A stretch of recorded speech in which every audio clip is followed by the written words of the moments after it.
Pak Mama jom. Panas dulu Pak Mama ni. Jom. Kena extra jos pun okey ni. Tu kan, kau nak extra jauh kan? Mesti nak. Jom. Tak payah lepas Starbucks lah. Tempat sejuk sikit. Tapi airnya mahal, Syak. RM20. Kau nak ke? Kau ni awal bulan lagi. Takkanlah tak ada duit. Tapi aku bil api dengan bil air tak bayar lagi tu. Yelah. Kita buat Mama lah. Mama. Tak payah lah. Air cat ke sus pun okey juga ni. Kau ni nak mana satu ni? Nak gerak ni, nak naik apa? Motor ke? Nak naik basikal buruk kau ni? Guna motor kau lah. Sebab aku ada basikal buruk ni je.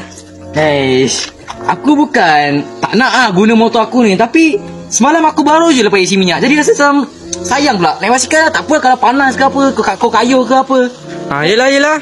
Naik motor aku lah. Basikal lah. Motor. Basikal ke motor? Aduh. Yin, aku pening ni. Sedih betul lah hidup kita ni. Padahal tadi plan macam-macam. Lala beli hari ni, lepas tu lepak taman je. Macam biasa lah, kita kan low budget.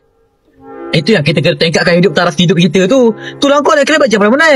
Ni duduk kelas usin, jadi bodoh kan. Rasa air kau sikit. Macam sedap ke? Nah.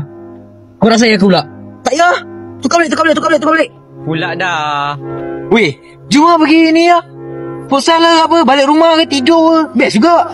Daripada lepak taman ni, aduh, panas. Tak nak solat dulu, Yin? Solat? Solat kat rumah aku boleh. Aduh kau ni. Tapi solat kat masjid lagi dapat pahala kan? Jom solat masjid lah. Rumah aku lah. Kena tu futsal. Futsal sana. Yin. Masjid. Yin, aku pening ni. Salah.